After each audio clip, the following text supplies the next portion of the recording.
Hello students, इस video में हम स्टार्ट करेंगे चैप्टर 3 का अंडरस्टैंडिंग क्वाड्रिलेटरल्स। ओके, तो सबसे पहले हम इस चैप्टर को समझने के लिए हमें इसका इंट्रोडक्शन अच्छे से मालूम होना चाहिए, क्योंकि ये चैप्टर इंट्रोडक्शन यदि आपसे बनता है इस चैप्टर का तो एक्सरसाइज सॉल्व करना है बहुत ही ईजी हो जाता है। तो सबसे पहले हम इंट्रोडक्शन पढ़ेंगे। तो इंट्रोडक्शन में हमारा क्या है, you know that the paper is a model for a plane surface when you join a number of point without lifting a pencil from the paper and without retracting any portion of the drawing other than single points, you get a plane curve. Try to recall different varieties of curve you have seen in the earlier classes.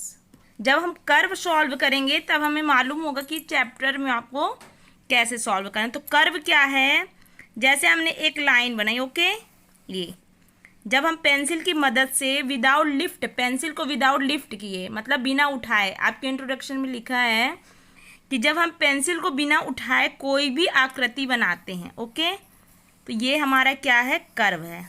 Okay, चाहे हम यहाँ से ऐसे बनाएं, आपको pencil को उठाना नहीं है। यदि हमने एक यहाँ से पॉइंट लिया तो हम यहाँ से उठाते हुए दूसरे पॉइंट को यहीं पे हमने मिला दिया। ओके, तो यहाँ पे हमने विदाउट लिफ्टिंग किए हुए इसको मिला दिया। आप किसी भी तरीके से बना सकते हैं, ये मतलब पेंसिल को आपको उठाना नहीं है ये।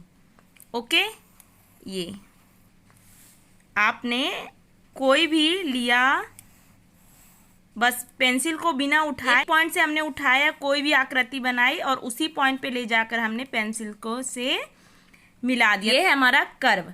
कर्व को हम हिंदी में क्या कहते हैं, वक्र। तो ये किस टाइप के कर्व हैं, सिंपल कर्व हैं। ओके, यदि हमने पेंसिल को ऐसे घुमाए के ऐसे कर दिया, ओके, तो ये क्लोज नहीं हुआ ना, तो ये क्लोज कर्व नहीं कहलाएगा। लेकिन यदि हमने यहाँ से पेंसिल से एक पॉइंट लिया, पेंसिल को राउंड करा और उसी पॉइंट पे मिला दिया, तो ये क्या हो गया, हमारा सिंपल कर्व भी है और क्लोज कर्व भी है।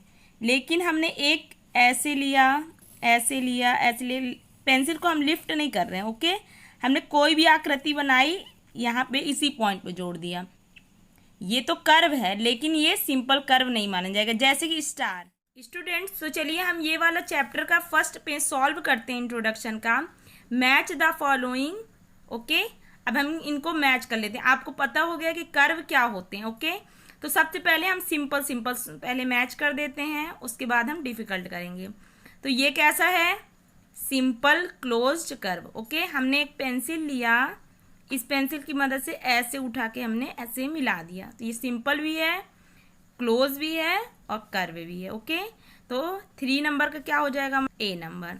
क्या हो गया, ये 3 का a number, simple closed curve. Okay, अब ये क्या है, हमारा सिंपल कर्व। ओके, आपको मालूम है कि आपको विदाउट लिफ्ट किए पेंसिल को आपको कोई भी लाइन, कोई भी आकृति आपने बना दी, तो ये क्या हो गया, सिंपल कर्व है, लेकिन that is not closed. Okay, ये क्लोज नहीं है, तो फर्स्ट का क्या हो गया, हमारा सी नंबर। अब ये देखिए यहाँ पे नॉट अ सिंपल कर्व, 2 बचे आपके पास, 2 नंबर और 4 नंबर। क्या लिखा है इसमें, not a simple curve, a closed curve that is not simple. दोनों सिंपल नहीं है, लेकिन इनमें से क्या है, एक कर्व क्लोज है, अ क्लोज्ड कर्व। तो ये वाला कर्व क्या है, क्लोज्ड है, तो 4 का क्या हो जाएगा हमारा बी नंबर और 2 का हो जाएगा हमारा डी नंबर।